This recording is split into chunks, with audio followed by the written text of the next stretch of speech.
Welcome back, guys, to Warzone Whispers. Use headphones for the best experience. But some stories are not suitable for younger audience.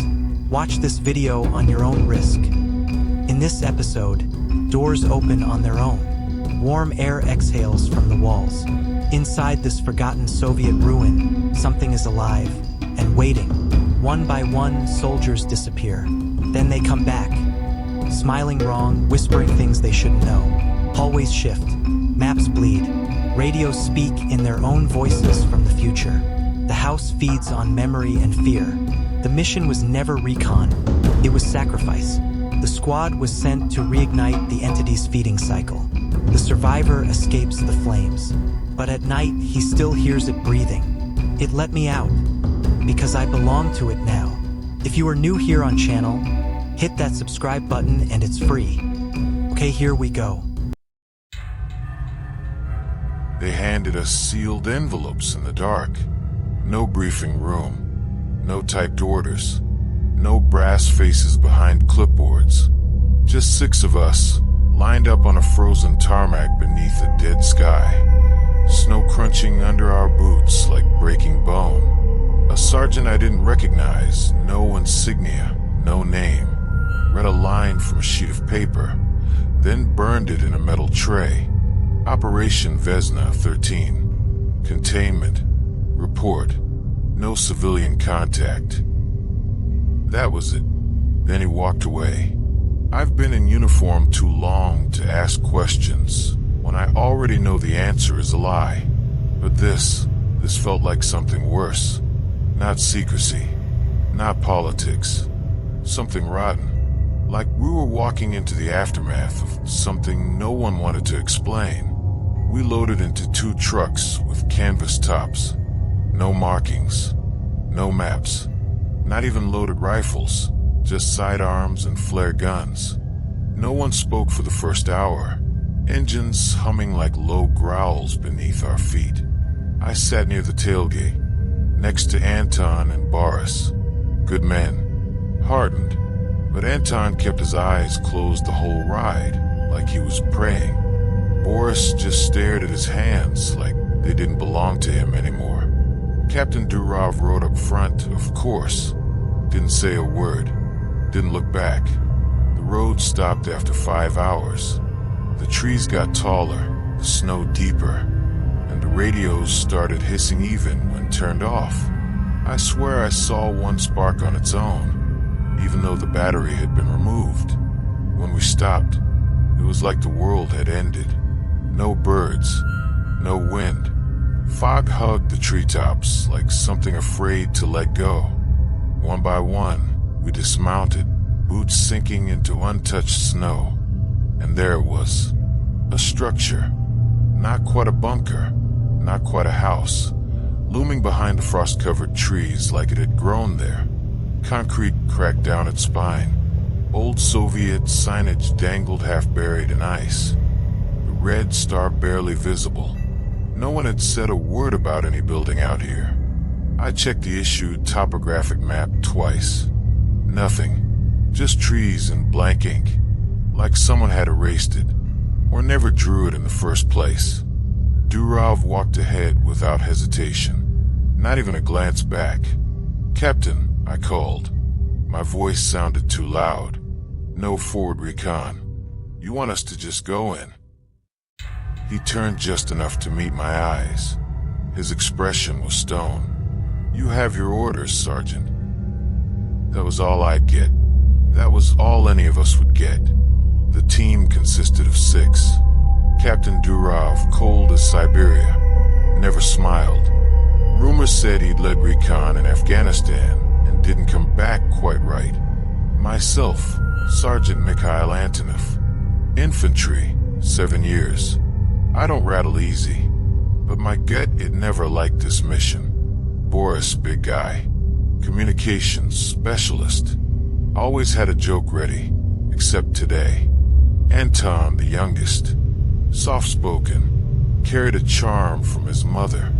Sergei, grenadier. Mean drunk. Quiet sober. Markov medic. Smart. Calm. always smoking even when the lighter wouldn't work. We approached the structure with weapons slung, but useless. Unloaded rifles, no spare mags, flare pistols only. I wanted to believe it was a precaution against accidental fire. Too remote, too risky. But in my gut, I knew the truth. We weren't meant to fight. We were meant to be watched. As we drew closer, the wind seemed to vanish. The building loomed higher than it should have from a distance, like each step revealed more height that hadn't been there before. The outer walls were cracked, but there were no holes, no windows.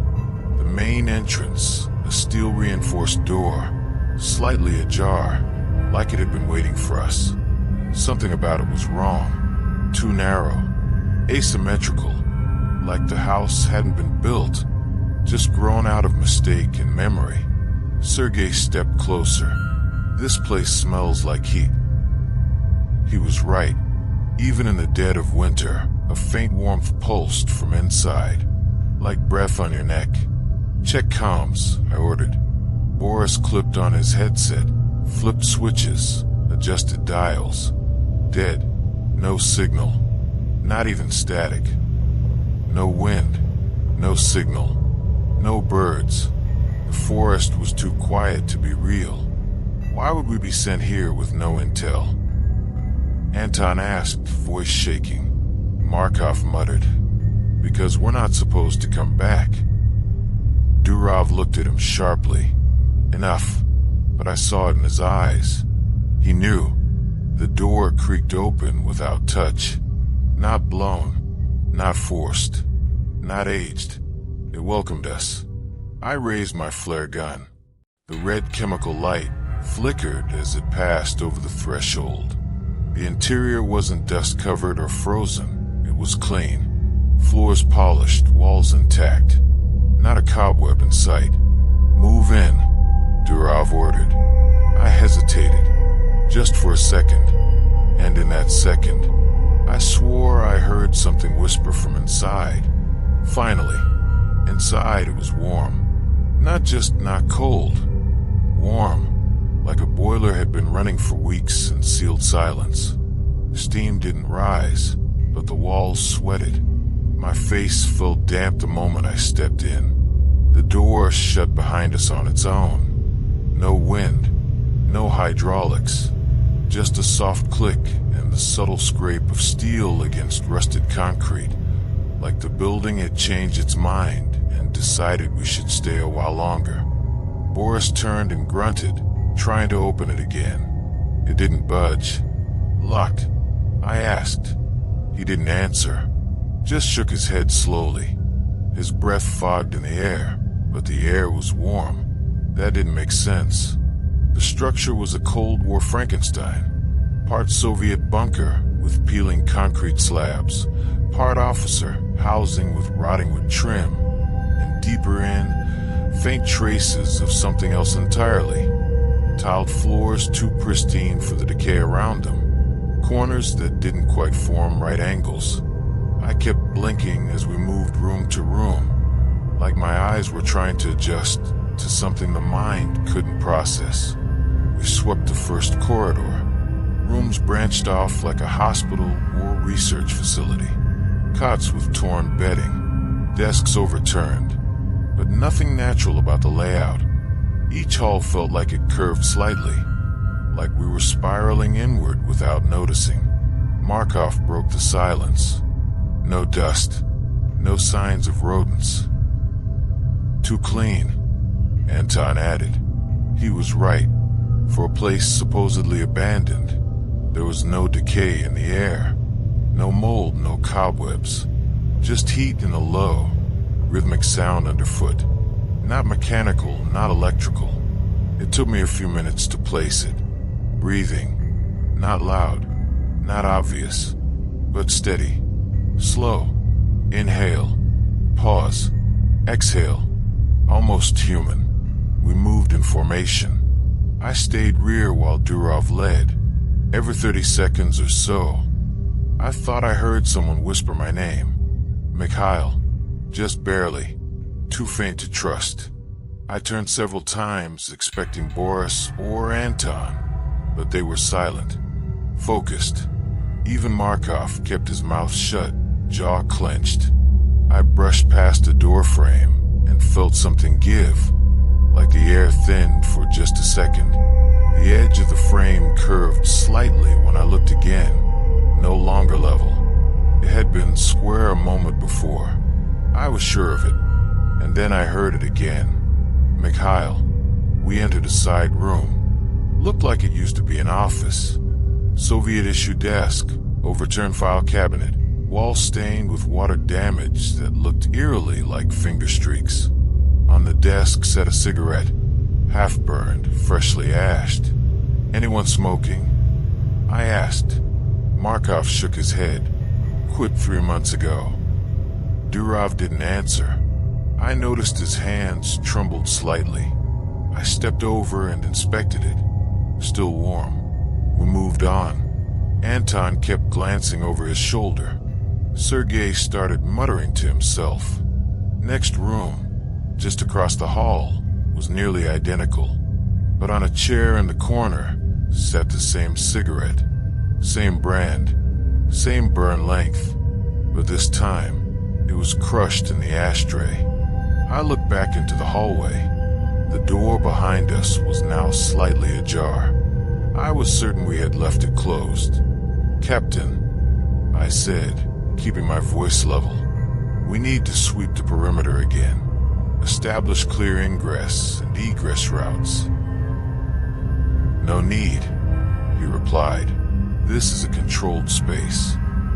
I stared at him. Controlled by who? He didn't respond. We passed a radio room, or what used to be one. Panels torn open, wiring gutted, no power cables left. But the moment Boris stepped near the main console, it lit up. Static hissed. Dials flickered to life. A low voice, speaking in Russian, began to come through. Not over the radio speaker, just in the air, like it was being broadcast without wires. Situation stable, unknown personnel present. Repeat, unknown personnel present. Power's not connected, Boris whispered. Sergei stepped back, raising his sidearm, useless as it was.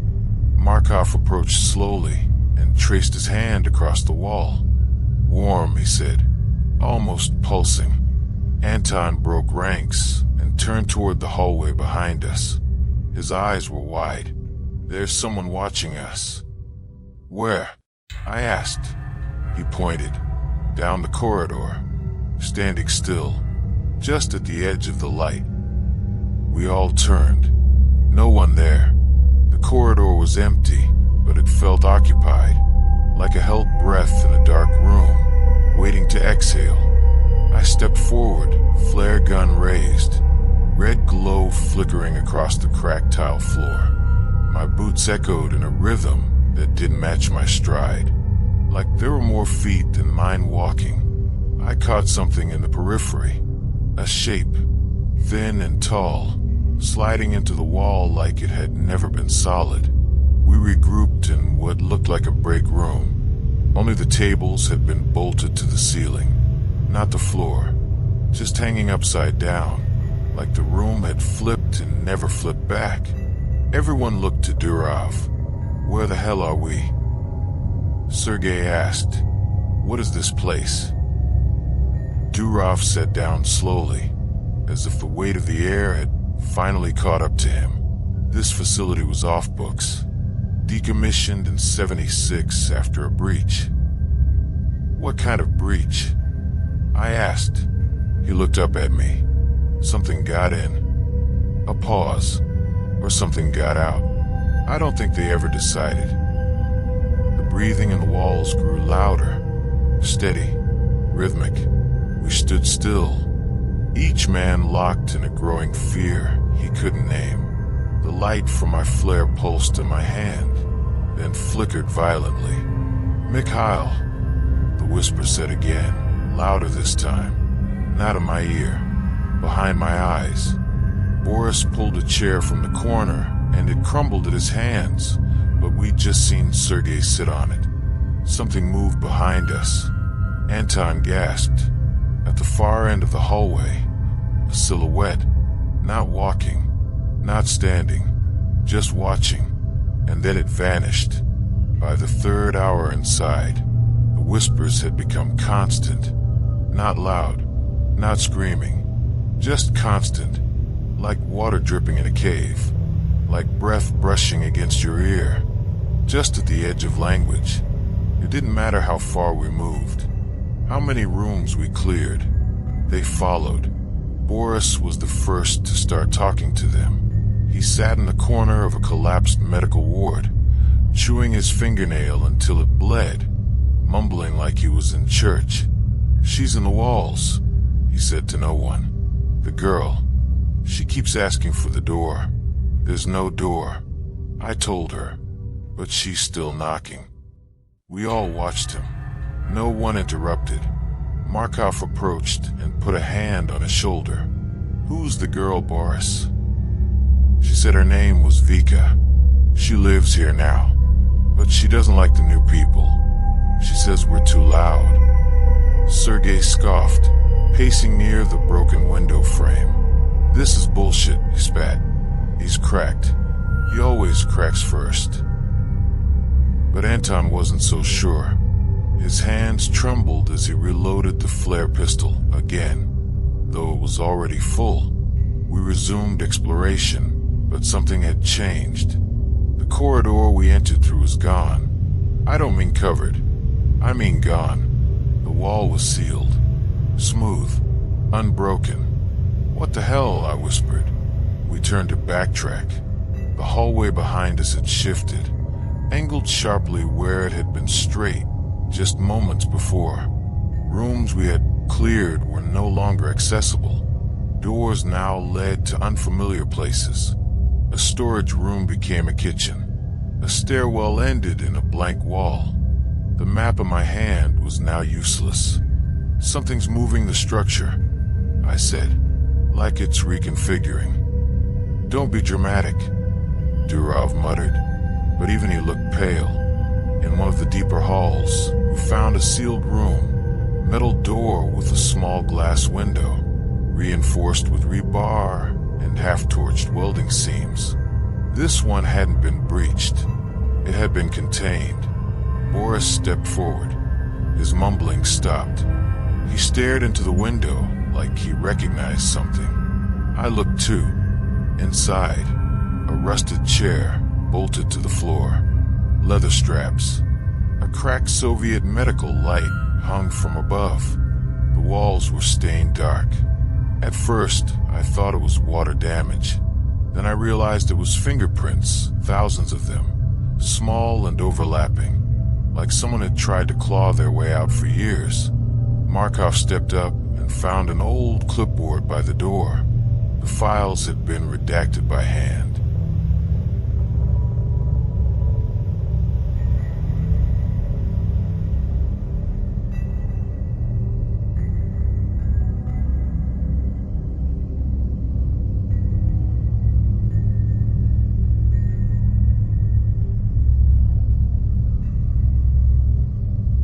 Thick, angry strokes of black marker over Cyrillic phrases like Subject 7, Phase 4, Language Disruption, Negative Growth and Light Exposure.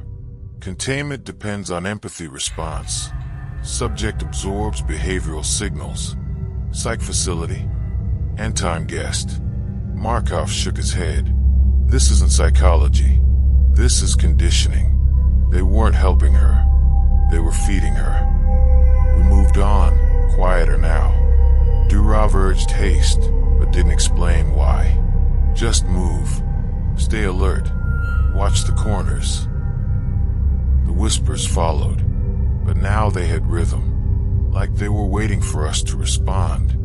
I started to notice things in the corners of my vision. Shadows, not shaped like people, but almost. Too tall, too thin. Their movement didn't match ours, but it echoed them, like they were rehearsing how to be human. Markov and I were sweeping a narrow room that might have once been a lab.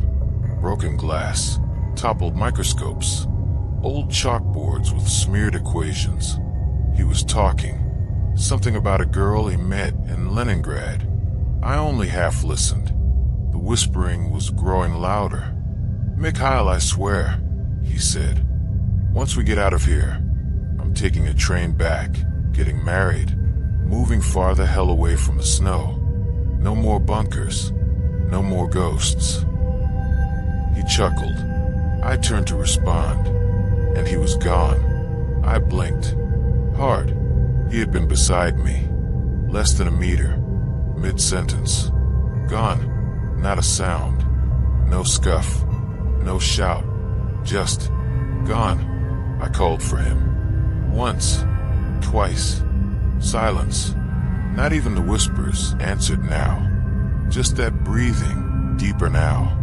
Like the house had swallowed and was deciding whether to chew. I called over the comms. Static. I called again. Static. Then, faintly, "Not out, not yours, mine." Not Markov's voice. I ran back to regroup. Found the others near a corridor junction that hadn't been there before. "No sign," I said. He vanished. Gone. Anton's eyes widened. Like the hallway. Exactly. Boris started laughing. That broken kind of laugh. The kind that means the dam is cracking. "We're next," he said. One by one. Like peeling fingers off a hand. Sergei raised his pistol and aimed it at the wall. "Let me put a hole in it." Durov stepped in. "No shots. No flares. We don't know what that will trigger." "He's gone," I snapped. "And you're telling us not to look? Not to search?" Durov met my stare. "Markov's gone. That's all we need to know." "Captain, we move. Now." He turned, already walking into the new corridor. No one followed. I glanced at the others. Boris wouldn't make eye contact. Sergei looked like he wanted to shoot something, anything. Anton looked like he might cry. I stepped toward Durov. "You knew. You know what this place is. What it does." He turned, slowly. The light caught his face. He didn't look angry. He looked resigned. "I know what it needs," he said softly. Then he vanished around the corner. We set up a makeshift camp in what passed for a mess hall. It wasn't by choice. The corridors behind us had closed. Rooms we'd just passed were no longer accessible. The structure wasn't just shifting anymore. It was sealing. Anton scavenged cold rations from a supply crate. Ken's decades old but still fresh. Labels untouched by time. That bothered me more than if they'd been rotten. Nothing stayed this preserved. We ate in silence. Forks scraped tin. No one said Markov's name. We hadn't agreed to it. We just didn't want to. Then the chair scraped back, and Markov sat down. He didn't walk in. No one saw the door open. 1 second it was empty. The next, there he was, seated between Boris and Sergei, like he'd never left. His uniform was filthy, stained with something dark near the hem. His skin had gone pale, almost gray, and he was smiling, too wide. Lips pulled past what was natural, teeth dry, exposed. But it was his eyes that froze us, blank, wet, open far too long. He wasn't blinking. He didn't need to. None of us moved. Sergei gripped his spoon so tightly it bent. Anton let his ration drop. Boris just stared. Markov said nothing, just sat smiling, watching us eat. I turned to Captain Durov. He didn't flinch. He didn't even look surprised. He took another bite, like this was expected, like this was normal. When I finally found my voice, I asked, "What the hell is that?" Durov looked at me like I was slow. He came back. "That's not Markov." "He came back," Durov repeated. "It's enough. Markov's head twitched then, barely, like a puppet settling on strings. His smile didn't waver. That night, I didn't sleep. None of us did. I lay in a cot that hadn't been there an hour earlier, staring at the ceiling, listening to the sound of Markov breathing softly across the room. Too steady, mechanical, like a metronome. And then it stopped. I sat up. His cot was empty. I checked the hallway. Nothing. Just the breathing in the walls again. Heavy now. Slower. As if the house had eaten again and was satisfied for now. I found Anton curled in the corner of the room, clutching his rifle like a child holds a stuffed toy. "I can't do this," he whispered. "We need to leave. There's no exit. There has to be. There has to be." I almost told him the truth, that I didn't think we were ever meant to leave. Sometime past midnight, Ilya broke. He stood up fast, knocking over his pack, eyes wide and wet. "He's in the hallway," he muttered. "Who?" I asked. "My brother." I frowned. "Ilya, your brother. He died in Namangan.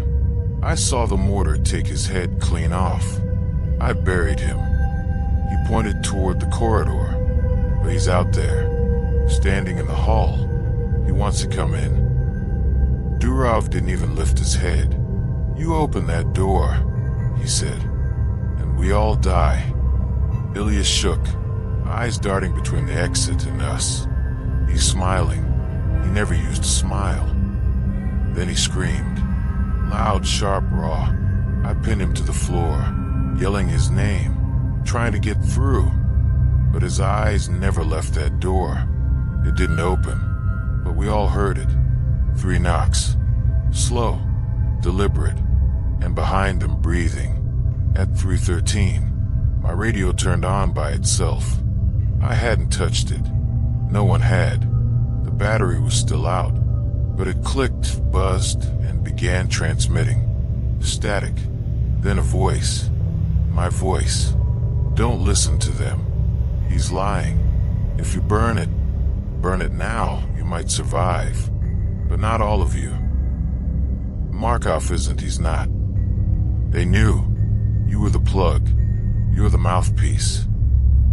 Then silence. And then quietly, "I'm sorry, Mikhail. I didn't mean to leave you behind." The radio died. I looked around. Everyone had heard it. Durov was the only one who didn't react.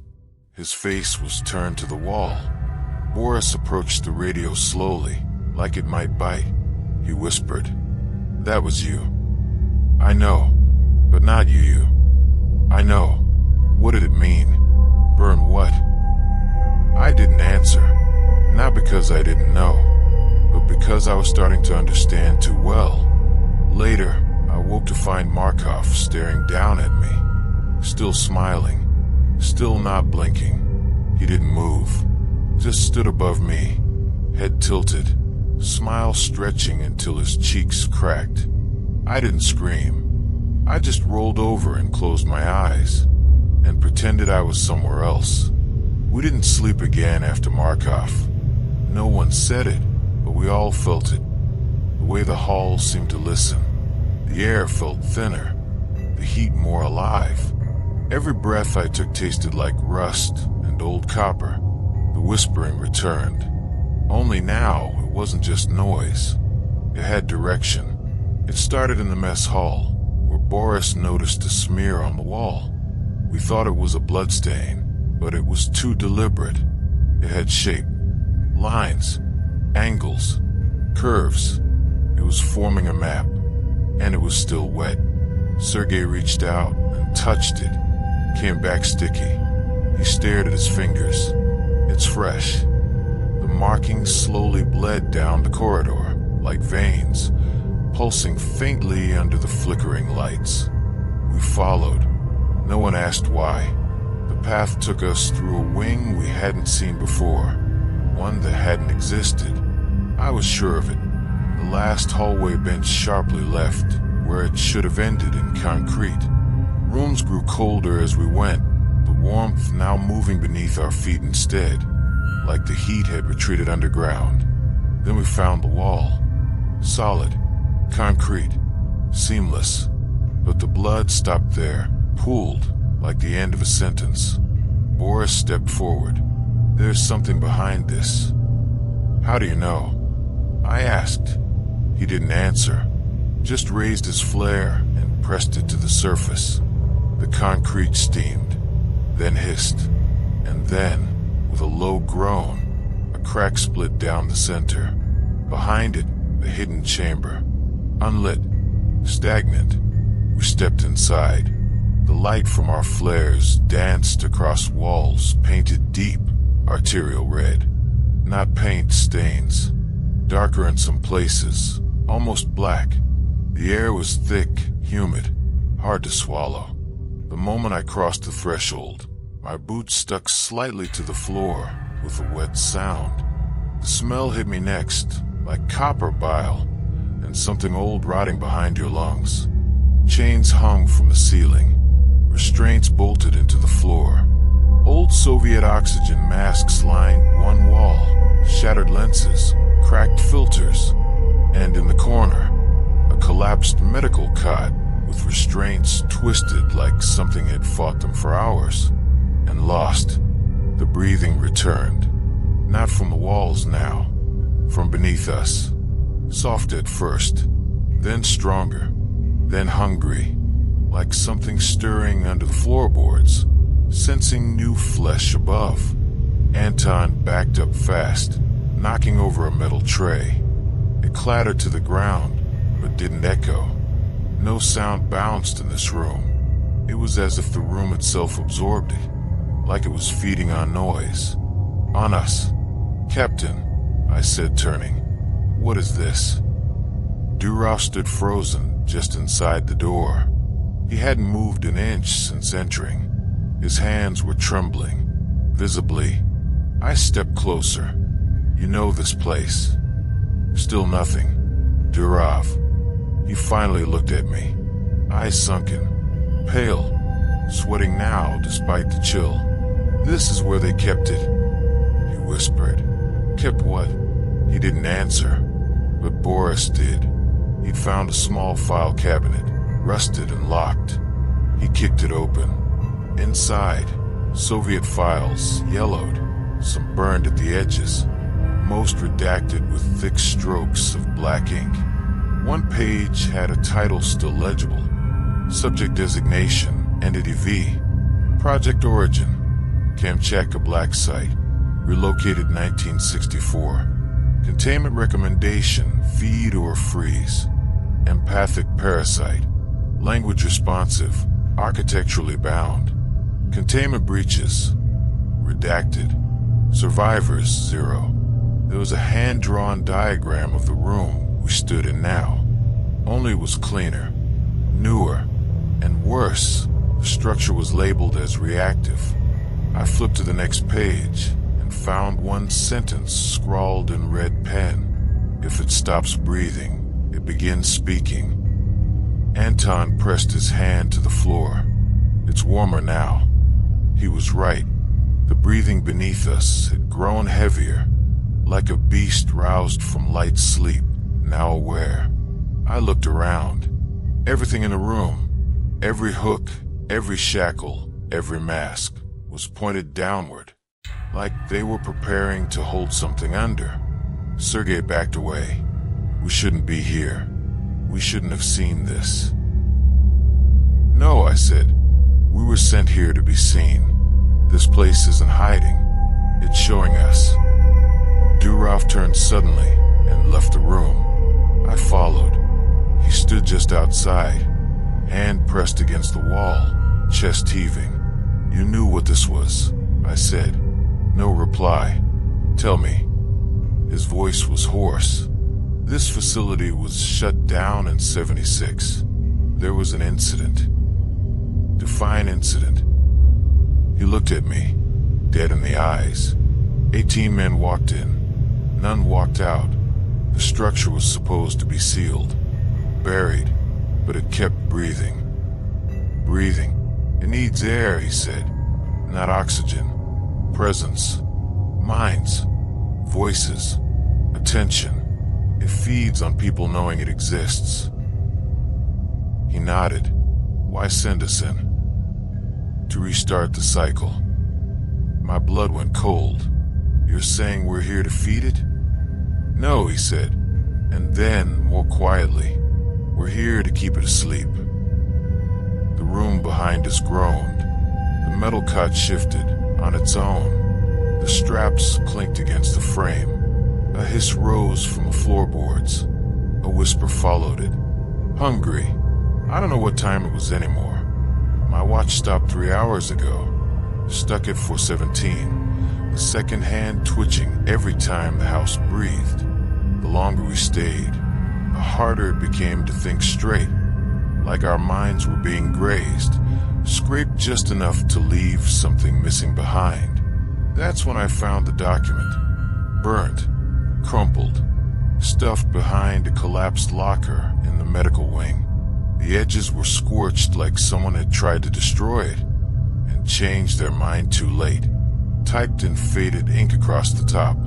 SCP-82, Sacrifice Protocol. Containment requires personnel presence. I read it again and again. It wasn't a mission. It was a feeding.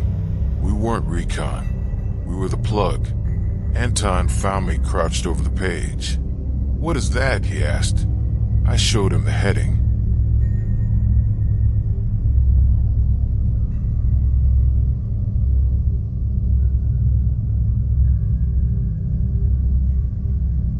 He didn't read the rest.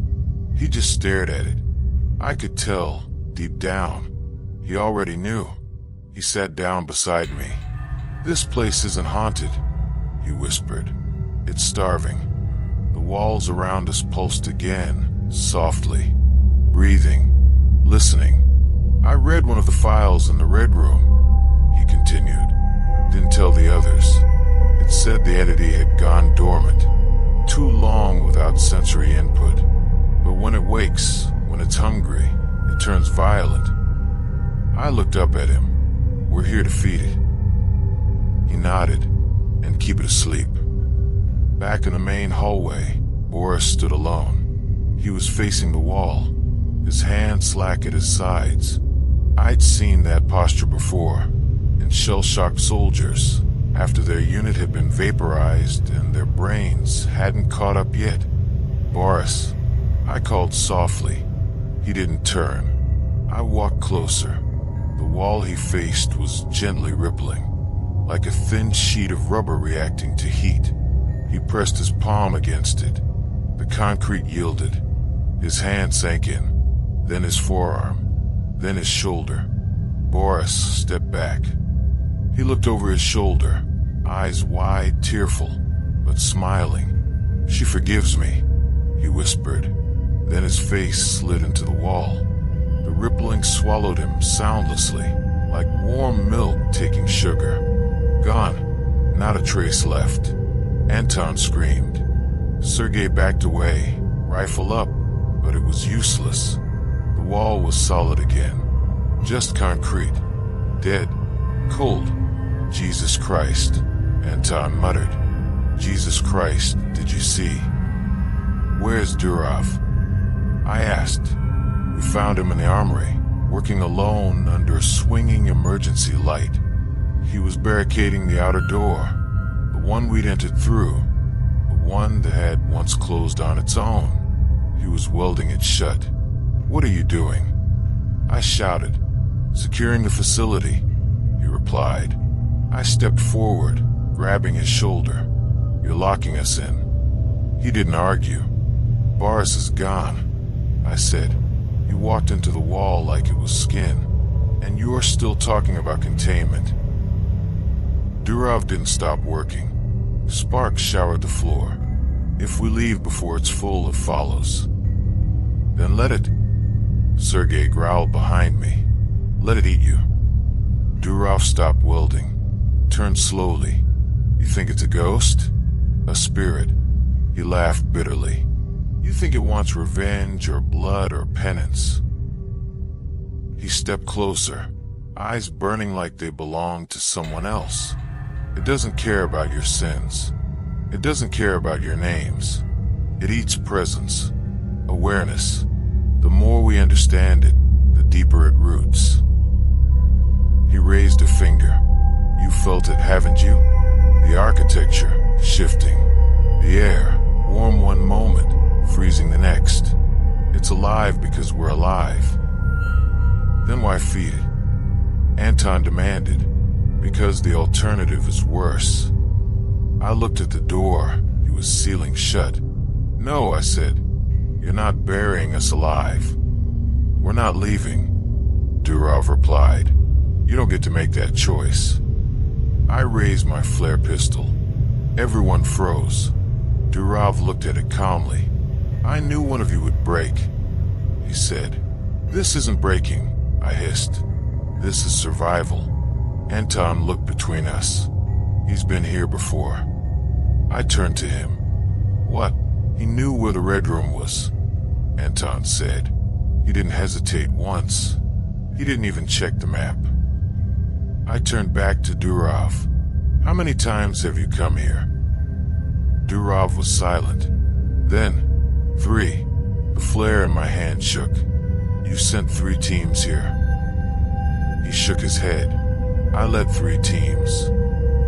He looked tired, old. His voice dropped. I was the only one who ever left. And even then, I never really left. Why us? I asked. Why this time? He met my eyes. Because it's hungry again, and I was the only one who still remembered how to feed it. The radio crackled behind us. Static. Then my voice again. He's lying.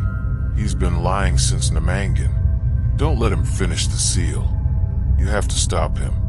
If he seals the door, it becomes permanent. Durov turned white. Turn that off, he snapped. But the radio kept going. Don't let him trap you. Don't let the house digest. There's still time. The signal cut. Durov lunged for the radio, smashing it with the butt of his sidearm. We all stared. Something deep beneath us growled. The lights dimmed. The floor shifted, breathed. Stronger now. And in the hallway behind us, footsteps. We decided to burn it. Not for vengeance. Not even for escape. We burned it because we were done being digested. Anton was the first to suggest it. He'd found the thermite charges in the rusted supply wing. For sticks left in a box labeled salvage, do not arm. But we did. Durov didn't argue. He just stood in the hallway, staring at the floor, as if listening to something whisper beneath the tiles. You're wasting time, he muttered. I ignored him. Sergei and I split the charges between us. I'd never worked with thermite inside a sealed structure, but I figured we weren't walking out anyway. This wasn't about walking away. This was about taking something with us. We lit the first charge in the red room. The second we did, the walls reacted. The scream wasn't human. It wasn't even sound. It was pressure, rising from the tiles, rippling through our bones. The lights exploded, every bulb shattering in sequence like falling dominoes. We dropped into darkness. Emergency backups flickered red, then blue, then nothing. Doors slammed shut on their own. Rooms twisted, literally turned. Hallways inverted. Stairs bent upward. Gravity wavered for half a second. The house wasn't reacting like a place. It was reacting like a wounded animal. Anton ran toward the next charge location. The floor disappeared beneath him. He screamed, and then was gone. The floor returned. Just flat tile. No blood. No trace. Just absence. I felt it in my stomach. This wasn't punishment. It was response. The house had tasted fire and would not tolerate another bite. Sergei lit a second charge near the mess hall. This time, the scream became many. Voices. From the walls. From the air. From inside our own heads. Don't burn me. Don't burn me. Don't burn me. You're part of me now. I can wear your face if you want. Then they emerged. Not ghosts. Not soldiers. Things. Twisted replicas of past victims. Arms too long. Skin like melted plastic. Jaws split open like wilted flowers. Their eyes were wet but wrong. Liquid swirled inside them like something trapped behind the iris. They moved slowly, silently, but every step came with that wet plastic sound, like flesh trying to remember how to be solid.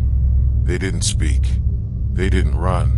They just watched, until the light touched them. Then they screamed. Sergei lit his flare.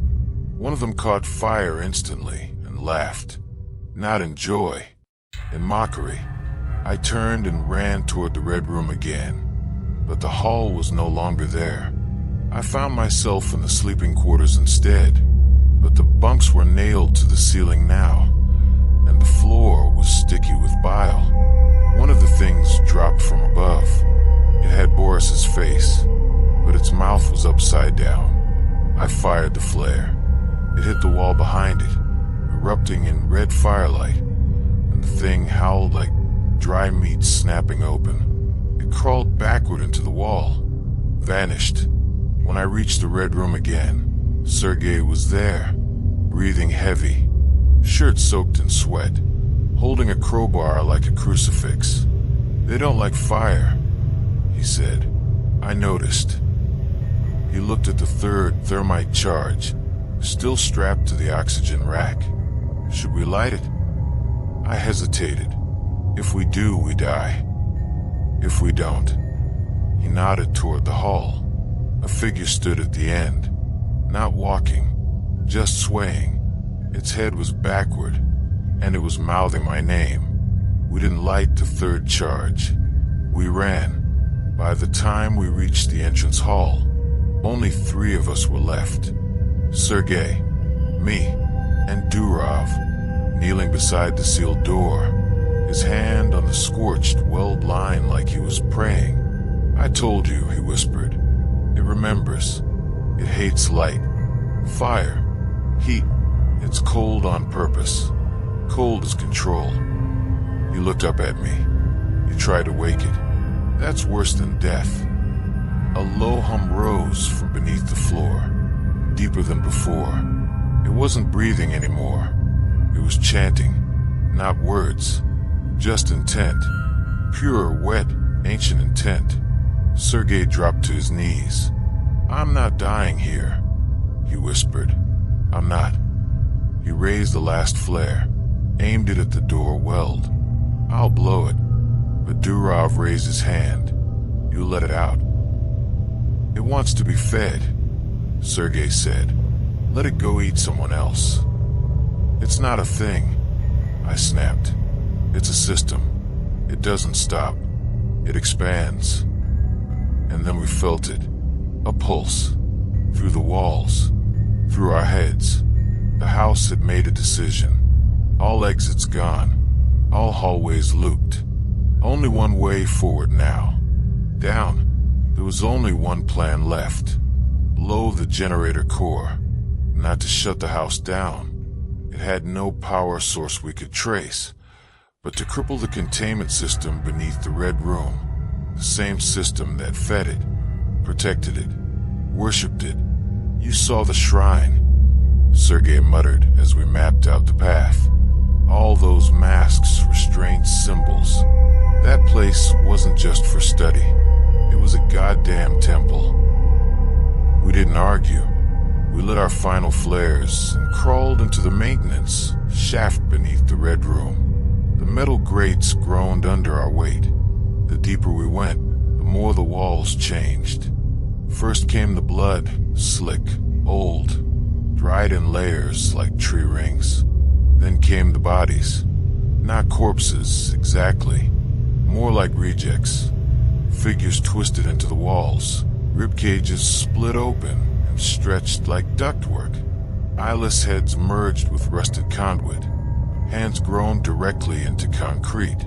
None of them screamed, but we felt them, like we were crawling through the insides of a creature that was still deciding how to finish digesting its last meal. Sergei threw up 3 times before we reached the first level. Durov never looked back. We dropped into a final crawl space, narrow and sloped. The smell thick with decay and iron. Below, dim light pulsed red and orange in waves, as if being exhaled.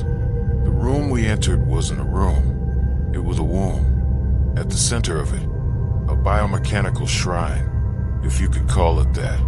Bones spiraled into support beams. Cables fed in and out of wet sockets in the walls.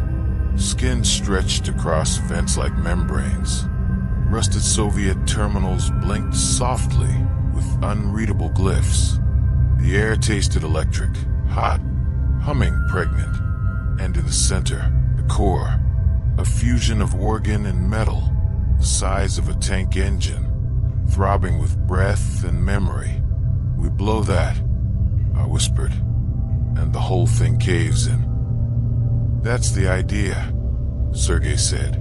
He moved toward the core, began arming the last of the thermite charges we'd managed to save.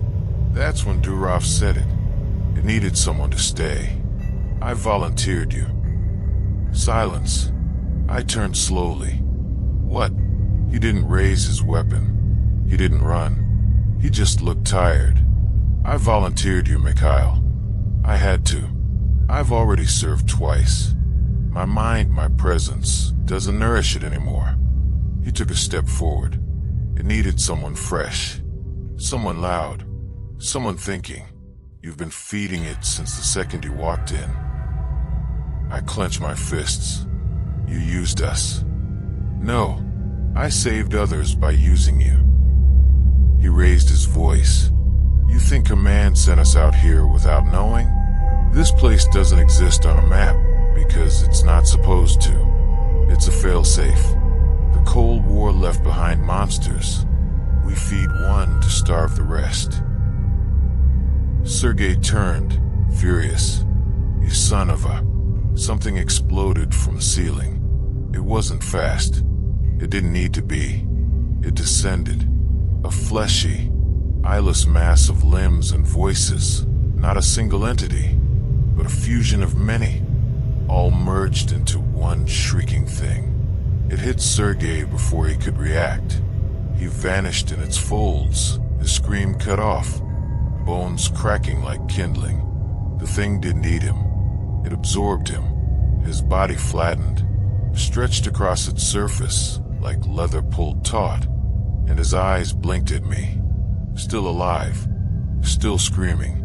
I raised my flare pistol, but Durov was faster. He lunged forward, tackled me back from the core, then rolled toward the explosive pack. "I said I volunteered you." He gasped. I lied. He yanked the igniter. The thermite hissed. White light exploded. The entity recoiled, limbs shriveling, flesh bubbling like wet wax. The shrine shuddered. Bones cracked. Cables tore loose and sparked. Durov was on fire. I saw him fall to his knees, clutching his stomach as it lit from within. "Run," he hissed. "I'm not leaving." "Run." The house shrieked. Not just the thing in the walls. The structure. Support beams twisted. Pipes exploded. Flames raced along the oxygen lines. I turned and climbed. Faster than I thought possible. One corridor folded in on itself behind me. A scream, not Durov's, followed me like a shadow with teeth. But I didn't stop. I crawled until my hands bled. The red room was gone. The mess hall ash. The map smeared and vanished. But I kept going. Until... light. Real cold starlight. I found a crack in the outer wall. Just big enough to squeeze through. The house let me go. Not because I escaped, but because it was full. I didn't make it far. The wall shifted again, sealing, twisting, guiding me downward, back to the core, as if it wasn't done with me, as if it never was. The fire hadn't spread, not like it should have. The thermite burned bright, but the shrine still pulsed, dimmer now, but alive, angry, wounded, and waiting. I found Captain Durov slumped against the generator. His leg was gone below the knee, torn clean off in the blast. Blood soaked the floor beneath him. He looked at me with glassy eyes. "It didn't finish," he said. Then he held up the detonator. The blinking red light on its surface flashed and stopped. I picked it up, checked the readout. Manual hold required, final override. I looked at Durov. He already knew. "One of us has to stay," I muttered. He nodded. "This was always your role," he said, "from the moment we left the base." He tried to smile. It looked more like a spasm. Some of us are meant to return. Others are meant to remain. I looked at the walls. They were watching, breathing in time with my heartbeat, whispering in my voice, "Choose, choose, choose." I walked toward the detonator cradle. The structure groaned. Durov coughed, blood bubbling in his throat. "You can still run." I turned to him, jaw clenched. "No," I said. "You can." And I shoved him. He slid across the floor, screaming as the walls tried to close, to fold around him. I fired a flare into the ceiling. The firelight pushed the darkness back, just long enough for him to crawl. I turned and stepped into the cradle. My hand found the release lever. Hold to initiate burn sequence. The button was cold. Too cold. The house screamed. Not in fear. In rage. Panels tore open.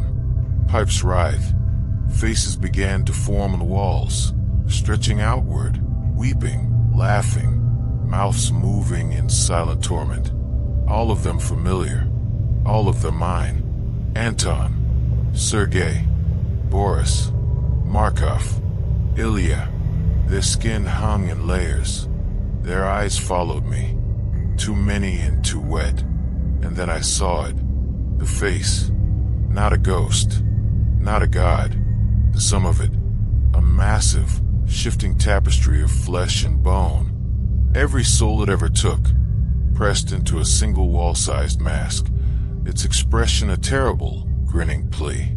It opened its mouth, and I saw my own face inside it. The flare in my belt guttered out. Darkness swallowed the room. The countdown ticked. 10, 9, 8. The walls closed in. The voice whispered in my skull. "You're mine. You've always been mine. You came home." 5, 4, 3. I pressed harder. It tried to take my hand, fusing skin to metal, tendrils snaking over my arm. But I didn't let go. 2, 1, and then flame. Thermite roared. The world became light and pain and screams. The face melted layer by layer, expression twisting into something close to fear. I saw it try to escape through the pipes, through the bones, through the radio wires. But there was nowhere left to go. The house was burning, and I was still inside. I woke to snow in my mouth, cold wind on my face, and the taste of ash in my lungs. I wasn't inside the house anymore. I was outside, lying half buried in a crater of twisted rebar and scorched pine trees. Smoke curled upward into a sky that looked too blue to be real. A pair of boots crunched toward me. Voices, shouting in Russian. Then blackness. The next time I opened my eyes, I was in a cot inside a medical tent. Fluorescent light buzzed above me. A nurse adjusted in 4. Her hands were shaking. She wouldn't meet my eyes. Neither did the officers when they came. They wore long coats and no names. They asked nothing at first, then everything at once. How long had we been inside?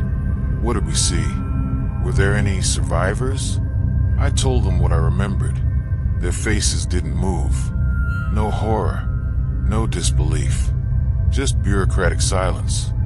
Finally, one of them, a colonel with dead gray eyes, leaned in and said, "There's no record of your mission." I sat up. There were files, maps, orders. We were sent to secure. There's no structure at that grid coordinate. There never was. And there's no record of any Captain Durov assigned to your unit. They handed me a discharge form. Blank. No assignment. No commendation. Just a signature line, waiting for mine. Like none of it had ever happened. Like I was a man who'd never been. They let me walk. No press. No recognition. Just a quiet train ride back to a dead village with one working light bulb and a corner store that still sold stale bread and fake cigarettes. No funeral for the others. No reports filed. No letters sent home. Just silence. I tried to forget. God, I tried. I buried my uniform in a ditch behind the house. I burned my field notebook. I drank every bottle I could afford. It didn't matter. Every time I closed my eyes, I heard it. The breathing. Not loud. Not angry. Just there. Right below the surface of things. Under the floorboards. Behind the walls. In the empty static between radio stations. In the pause between my own heartbeat. It's not inside a bunker anymore. It's inside me. Some nights I dream of the face. Not the screaming one. The waiting one. The one I became part of. The one that let me go. Not out of mercy, but because I was marked. 1 month after my return, a fire started in the woods where the house had once stood. Locals said it was lightning, but there were no clouds. They said nothing remains. No ruins. No crater. Just scorched trees and a hill that no one wants to climb. I visited sometimes. Not close. Just far enough to see the edge. I stand there and wait. And sometimes, I swear I see the trees breathe. Like the land itself remembers. And is waiting. Just like it waited for us. They told me it was gone. That it never existed. That what I saw was trauma, cold, psychosis. But they're wrong. Because every night, when the wind dies down, and the world is finally quiet, I hear it again. Breathing. Waiting. Remembering. The house never let go. It let me out. Because I belong to it now. So thank you for watching. The shadows have more to tell. Join me in the next story. And don't forget to subscribe to the channel and share your thoughts in the comments.